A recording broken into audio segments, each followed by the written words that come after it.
بسم الله الرحمن الرحيم فيها سرر مرفوعة وأكواب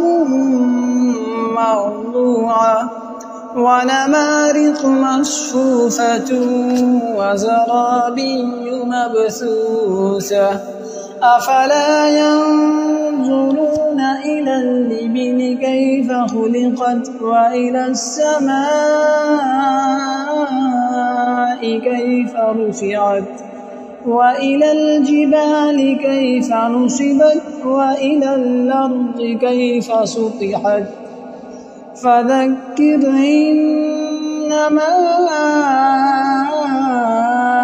أنت مذكر لست عليهم بمسيطر إلا من تولى وكفر فيعذبه الله العذاب الأكبر إن إلينا إيابهم ثم إن علينا حسابهم